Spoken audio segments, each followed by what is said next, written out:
Buenos días, familia en Cristo. Dios les bendiga. El día de hoy nos hemos reunido nuevamente con el fin de continuar nuestro estudio de cómo establecer una verdadera relación con Dios, de amistad, de sinceridad y de amor hacia Él. Vamos a orar al Señor para colocar en sus manos esos momentos, para pedir su dirección en lo que ha de suceder a partir del momento. Padre amado, te damos muchas gracias por tu gran amor, por tu infinita misericordia, porque tú eres bueno, Señor Dios, porque estás siempre con nosotros, porque a pesar de ser quien somos, sin embargo tú estás allí, Señor Dios, bendiciéndonos, ayudándonos, cuidándonos, protegiéndonos, Señor Dios. Te damos las gracias, Señor, por este magnífico día que nos das de nuevo, Señor Dios, por la oportunidad que nos das de vivirlo. Te rogamos, por favor, que tu Santo Espíritu sea quien abra nuestras vidas y que tu Santo Espíritu llegue a nuestros corazones y nos dé el poder de discernimiento para entender mejor tu palabra y para poderla colocar por obra todos los días, Señor. En el nombre de Cristo Jesús, amén y amén. El día de hoy vamos a ver, en realidad,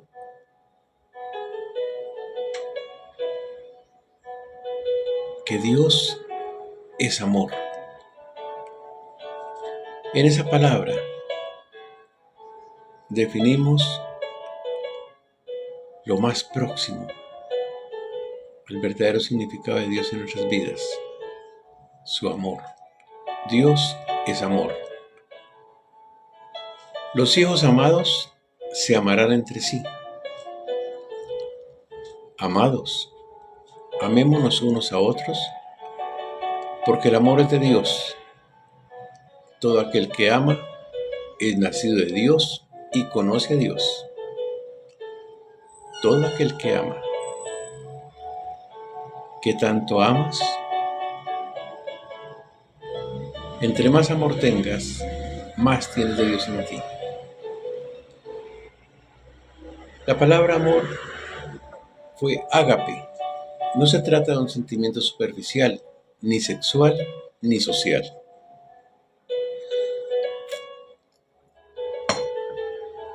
Es un amor sobrenatural. Es aquello que el Espíritu Santo puede poner en nuestros corazones y que solo el Espíritu de Dios puede hacer real en nosotros. Es el amor de Dios y solo el Espíritu de Dios puede capacitarnos para extender este amor a otros. Esta no es la clase de amor que uno tiene por amigos con quienes le agrada estar. No tememos que este verso ha sido malinterpretado y usado por muchos. Ágape es la forma de amor más elevada y está por encima del amor sexual, por encima de cualquier sentimiento que pueda darse en las relaciones humanas. Como el amor entre jóvenes enamorados, marido y mujer, padres e hijos, o de hermanos y otros familiares entre sí. El amor ágape, referido aquí, es el derramado en nuestros corazones por el Espíritu Santo de Dios, que nos permite amar a otros creyentes.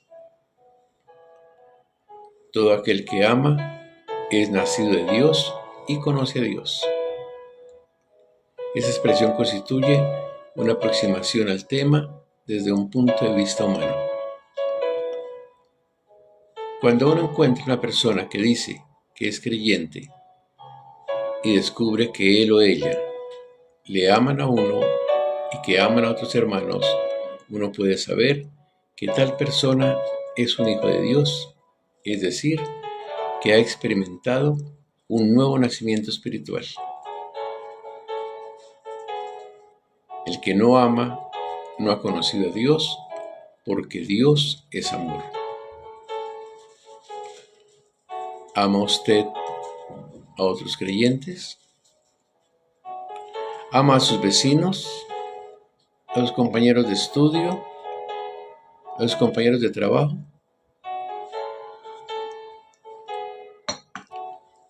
¿Ama aún a aquellas personas con quienes no se trata? Alguien quizás podría responder, bueno, yo puedo amar a algunos creyentes. Esta es una respuesta positiva que indica que usted está moviendo en la dirección correcta. Hay algunos creyentes que, humanamente hablando, son muy difíciles de amar, pero creemos que podemos pedir la ayuda de Dios para que el Espíritu Santo derrame en nuestro corazón ese amor sobrenatural que desde un punto de vista humano nosotros no podemos lograr. Podemos comenzar a intentarlo sintiendo por ellos una cierta preocupación, pues no estamos hablando aquí de expresiones de afecto o meramente emocionales. Juan nos presentó otra definición de Dios. Dios es amor. En este libro tenemos tres grandes definiciones de Dios. Dios es luz, en 1 Juan 1:5, y ese fue el tema del capítulo 1:1 hasta el número 2. Segundo, Dios es amor. En la primera carta de Juan, capítulo 4, versos 8 al 16. Y esa sección constituye el corazón en esencia misma de esta epístola, y el tema es del capítulo 2.3 hasta el capítulo 4. Y tercero, Dios es vida, que es el tema del capítulo 5. Esas fueron las grandes definiciones de Dios que nos dejó el apóstol Juan, que constituyen las tres divisiones principales de esta maravillosa carta. Juan 4:16, Dios es amor. En esto se mostró el amor de Dios para con nosotros, en que envió a su Hijo único al mundo para que vivamos por Él.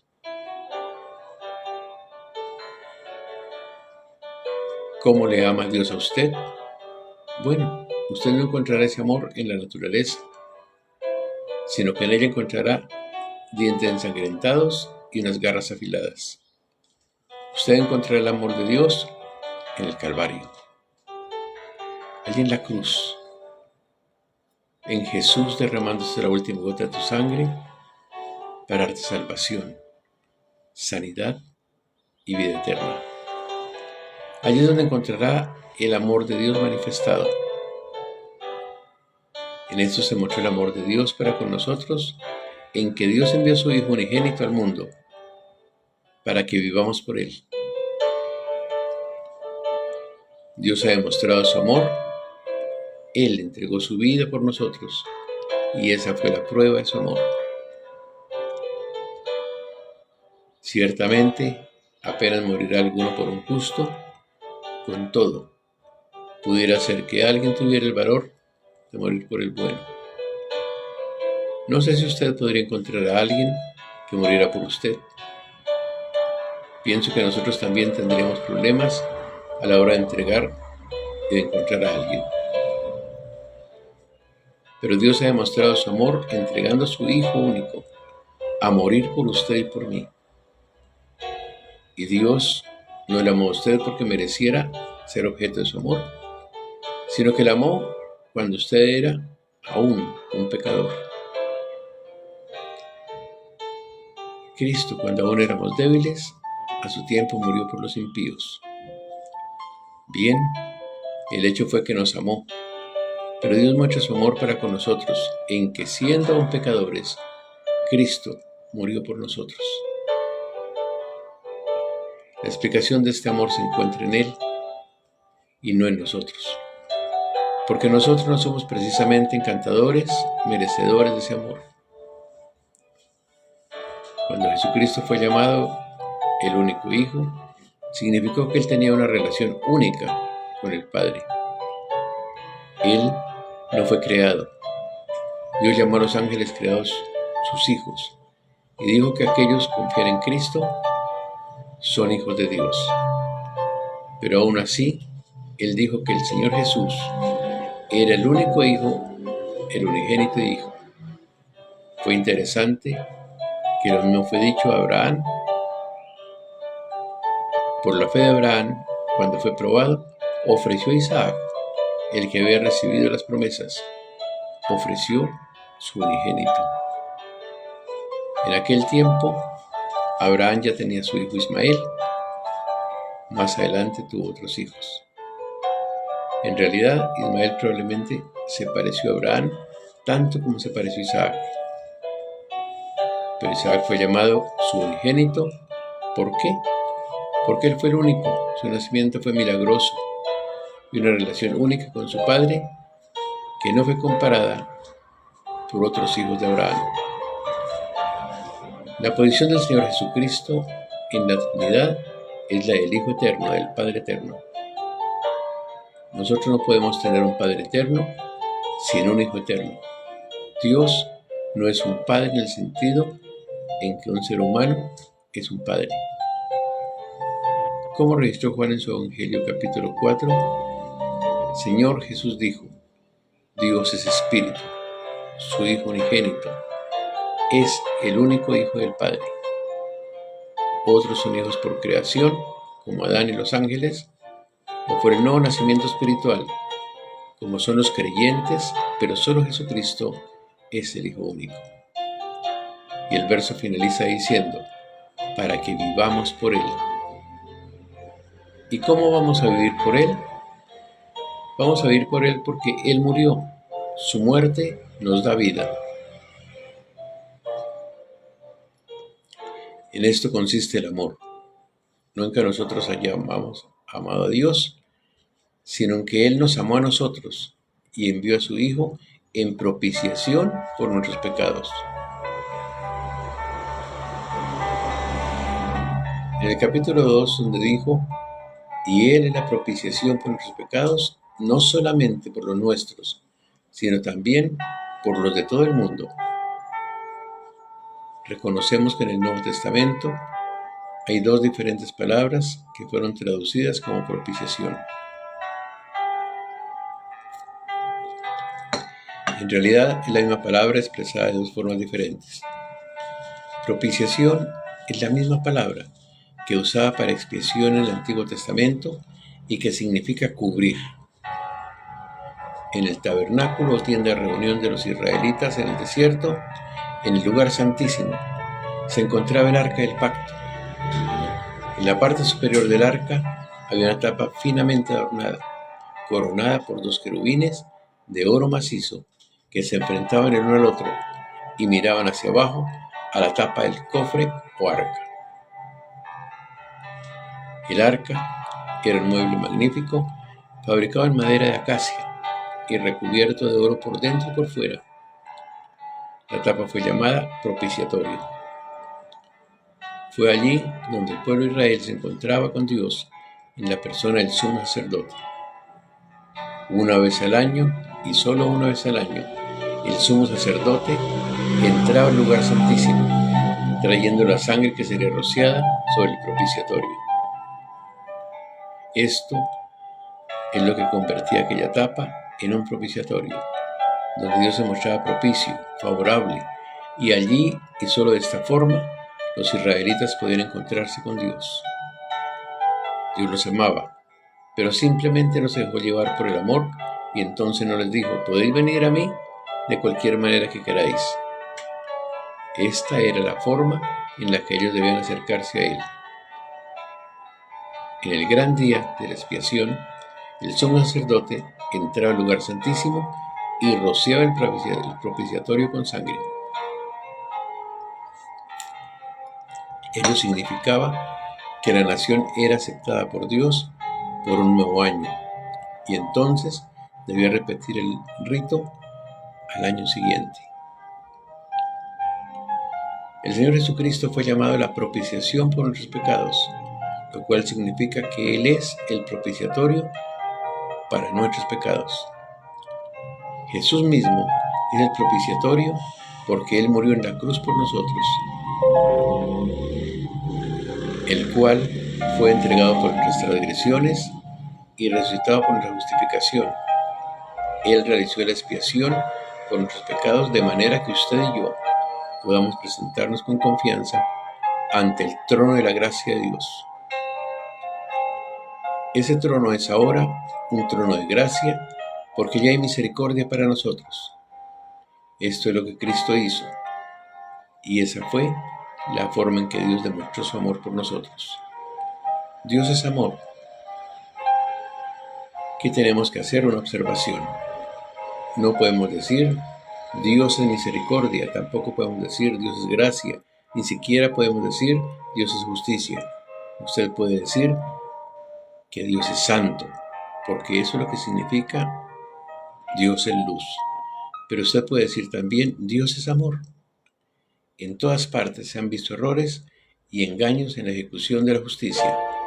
Incluso muchos piensan que la justicia se puede comprar por parte de aquellos que tengan dinero o influencia.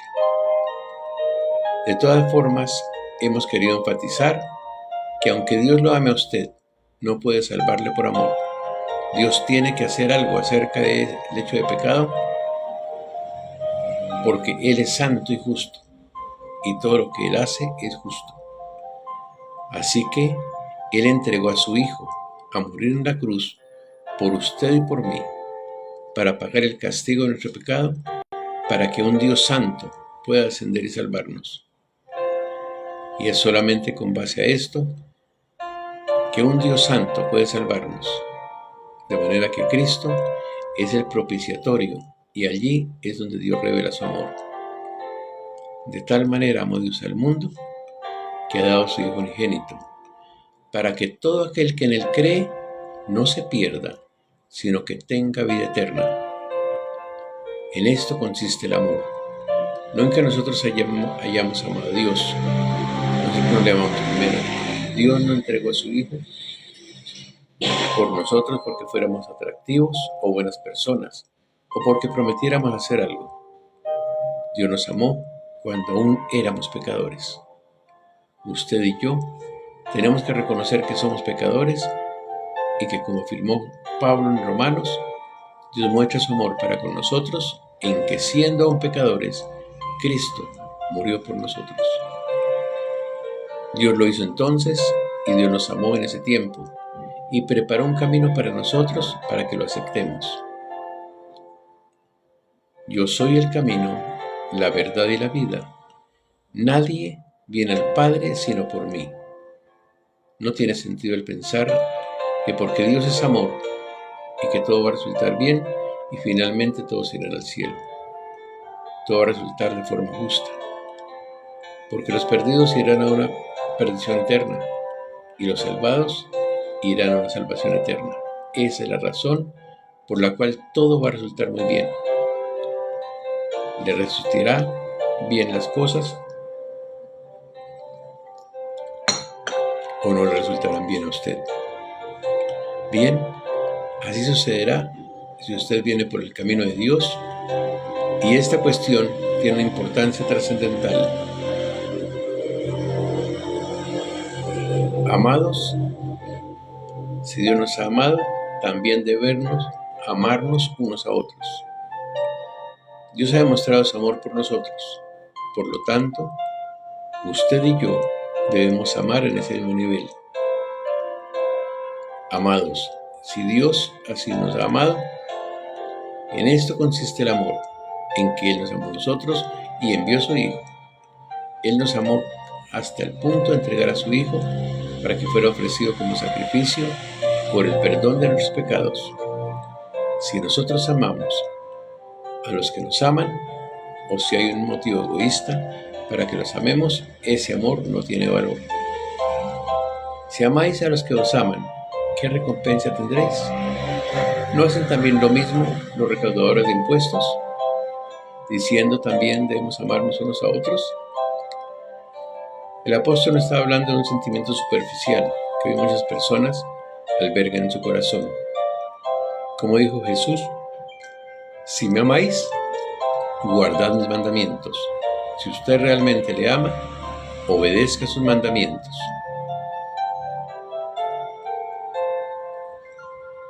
Este es mi mandamiento, dice el Señor, que os améis unos a otros como yo os he amado. ¿Quiere usted decirnos que aborrece a los creyentes y que aún así ama a Dios? Si usted no puede demostrar en su vida que tiene amor por otros creyentes, hay serias dudas sobre si usted es o no un hijo de Dios. Y no estamos hablando de los saludos aparentemente cordiales, de llamar a otros hermanos, ni de un comportamiento afectuoso o amigable en la iglesia. Más bien interesa saber si siente usted una cierta preocupación por los demás creyentes. ¿Le preocupa a usted el difundir la palabra de Dios? ¿Siente usted un genuino interés por servirle? El Señor Jesucristo pudo decir, aún desde la cruz, Padre, perdónalos, porque no saben lo que hacen. Esteban, el primer mártir de la iglesia, en el momento de su muerte, dijo lo mismo. ¿Puede usted perdonar de esa misma forma a quien le hizo daño?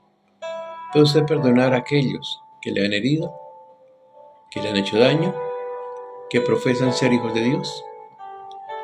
Y si ellos no pueden corresponder a este amor, entonces hay serias dudas de que sean hijos de Dios. Esa es la verdadera prueba, la prueba de fuego, y duele un poco, ¿no es cierto? No solamente escuchar esta clase de enseñanza en cursillos sobre la vida cristiana y nuestra vida de relación, pues nos dio la base fundamental de todo este asunto. ¿Ama usted a Dios? ¿Y ama usted a otros creyentes? Reflexionemos en ello. ¿Qué tanto amamos alrededor a otras personas? ¿Qué tanto estamos dispuestos a hacer por ellos? ¿Qué tanto nos preocupamos por ellos? ¿Qué tanto les ayudamos en sus momentos difíciles? Recuerde, amar a Dios es también amar a las demás personas. Cerramos nuestros ojos. Con mucha reverencia, oremos al Señor. Amado Dios, gracias por tu amor. Gracias por dar tu vida por nosotros. Te rogamos que nos des de ese amor para amar a nuestros amigos y amar a aquellos que nos hicieron mal. En el nombre de Jesús. Amén y amén. Dios los bendiga y en la próxima ocasión